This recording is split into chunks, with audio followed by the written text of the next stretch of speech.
Assalomu alaykum, hurmatli tinglovchilar. Bugun biz sizlar bilan oila psixologiyasi fanidan oilaviy nizolar va ularning turlari mavzusi bo'yicha fikrlashamiz. Ushbu mavzumiz asosan 3 rejadan iborat. Birinchi rejamiz nizoning psixologik xususiyatlari va uning turlari. Ikkinchi rejamiz oilaviy nizo turlari. Uchinchi rejamiz konstruktiv, ya'ni biriktiruvchi va destruktiv, ya'ni ajratuvchi nizolar hisoblanadi.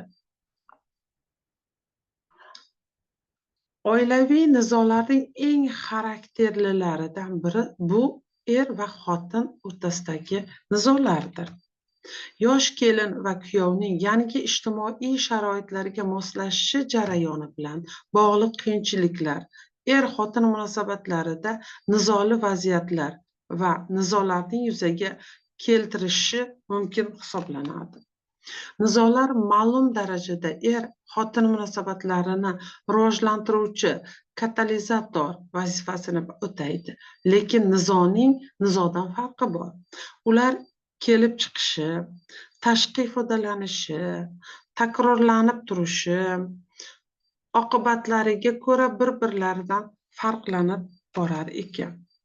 Biror bir maxsus mezon yo'qki, shunga asosan nizolarning qaytalanishi, kuchi, darajasi va boshqa ma'lumotlarini aniq belgilab berish mumkin bo'lsa. Nizolarni keltirib chiqaradigan omillar ham mavjud bo'lib, ular quyidagilardan iborat. Ya'ni hamma narsa subyektning o'ziga, uning shaxsiy xususiyatlariga, psixologik xususiyatlariga, yoshiga, jinsiga, nizoning nima maqsadda qo'yilishiga, nizoning qanday idrok qilinishiga bog'liq bo'ladi. Ma'lumki, bir-birlariga aynan o'xshash mos ikki odamning bo'lishi mumkin emas, chunki shaxs va uning individualligi takrorlanmasdir. Shunday ekan, jamiki oilalarga xos bo'lgan nizolar va ularning sabablarini yagona bir o'lcham yoki xarakteristika bilan ko'rsatib berish masalasi ham mantiqqa to'g'ri kelmaydigan ishdir. Lekin turli toifadagi oilalarni o'rganish, ular a'zolarining o'zaro munosabatlarini taqqoslash va shu kabilar asosida ayrim nisbiy xulosalarga, mulohazalarga kelish mumkinki, shu nisbiylikdan har bir odam o'zi uchun nisbatan tegishli xulosalar chiqarib olishi lozim bo'ladi. Oilaviy nizolarda kimlar ishtirok etayotganiga ko'ra ularni quyidagicha asosiy turlarga ajratish mumkin. Xotin o'rtasidagi nizo, qaynona kelin o'rtasidagi nizo, qaynona kuyov o'rtasidagi nizo, ovsinlar o'rtasidagi nizo hamda ota-onalar va farzandlar o'rtasidagi nizolardir. Muvaffaqiyatli oiladagi nizolar biriktiruvchi va muvaffaqiyatsiz oilalardagi nizolar esa ajratuvchi xarakterga ega bo'ladi. Ya'ni shu nuqtai nazardan nizolarni konstruktiv, ya'ni biriktiruvchi, destruktiv, ya'ni ajratuvchi nizolar asosida farqlashimiz mumkin. Yangi yuzaga kelgan oilalarda xotin munosabatlarining u yoki bu tarzda rivojlanishi oqibatida shartli ravishda 4 xil oilalar shakllanib boradi. Ya'ni ulardan birinchisi o'zaro munosabatlari mustahkamlangan oilalar. Ikkinchisi munosabatlari vaqtincha mustahkamlangan oilalar. Uchinchisi yangi nizolar yuzaga kelib va takrorlanib turadigan nizolar. To'rtinchisi va nihoyat munosabatlar uzil-kesil, buzilib, ajralib ketgan oilalar hisoblanadi. Ko'pincha odamlar munozarali masalalarni qanday hal qiladi? Ya'ni bunda qichqirish yo'li bilan, tanqid qilish bir-birini qoralash yo'li bilan hamda janjal qilish yo'llari bilan hal qilishga harakat qilishadi.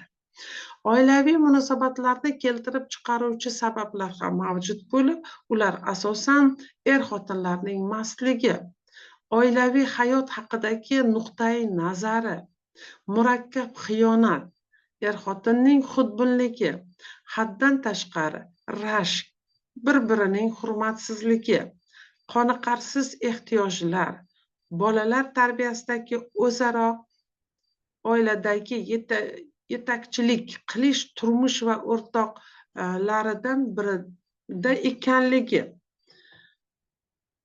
Bu jarayonda temperament ham muhim ahamiyat kasb etadi.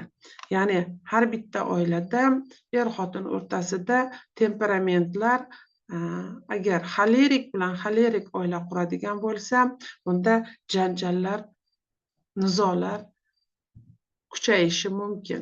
Oiladagi temperament va xulq-atvor turlarini quyidagi faktlar bilan tavsiflash mumkin. Xoleriklar, ular monotonlik va muntazamlikka toqat qilmaydigan, ular oilaviy hayotdan tezda zerikib ketishadi va aynan shu narsa kelishmovchilikning asosiy sababiga aylanadi. Xoleriklar tez jahldor, hissiyotli, sababsiz g'azablangan holda ular suhbatdoshiga baqirishadi, haqorat qilishlari va qisqa vaqtdan so'ng o'z so'zlarini unutishlari va raqibidan xuddi shunday talab qilishlari mumkin. Xolerikning har qanday tanqidi janjalni keltirib chiqaradi. Flegmatik muvozanatli va xotirjam insonlar hisoblanadi. Majora bo'lsa, ular jim turishni afzal ko'rishadi. Kamdan kam hollarda flegmatik odamlar to'qnashuvni qo'zg'atishi mumkin. Uy ishlarida ular sekin ishlaydi. Flegmatik odamlar konservativ odamlardir. Ular uchun har qanday yangilik haqiqiy sinovga aylanadi. Ushbu turdagi temperamentga ega bo'lgan shaxslar imkon qadar tez-tez yolg'iz qolishga moyildirlar va ularning hissiy ko'rinishlari juda zaif. Bu esa turmush o'rtog'ining noroziligiga sabab bo'ladi. Melanxolik, juda zaif va ta'sirchan, yopiq, uyatchan, ifodasi zaif va stressga chidamliligi past. Ular uchun har qanday o'zgarishlar juda og'riqli va boshqa odamlar bilan muloqot qilishi qo'rquv va bezovtalikni keltirib chiqaradi. Melanxolik odamlar yolg'iz qolishga qulaydir. Shuning uchun o'z hayotini bunday temperamentli odam bilan bog'lagan shaxs asab tizimi zaif bo'lgan hamrohini qo'llab-quvvatlashi kerak bo'ladi. Sangvinik, ochiq va do'stona tipdagi kishilar hisoblanadi. Ushbu turdagi temperamentli shaxs qaytarilmas energiya, muvozanatli, hissiy fon bilan uyg'unlashgan. Bunday odamlar ochiqko'ngil va nizosiz, ammo ular ichida oilaviy hayot turmush o'rtog'ining muammolariga e'tibor bermasligi mumkin.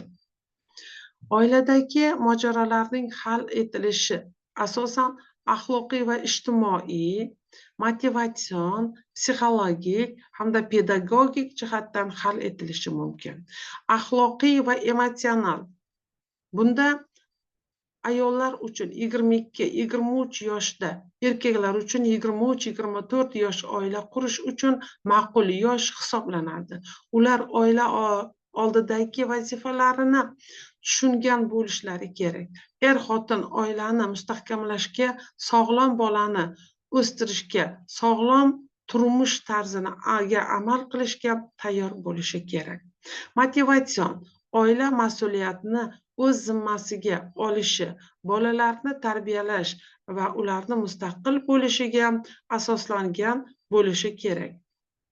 Psixologik jihatdan oiladagi nizoli vaziyatlarni hal etishga harakat qilishi, pedagogik jihatdan oilaviy hayotning turli sohalarida ma'lum bilimlarning mavjudligi va ushbu bilimlarni qo'llashga tayyorligi bilan ajralib turadi. E'tiboringiz uchun rahmat.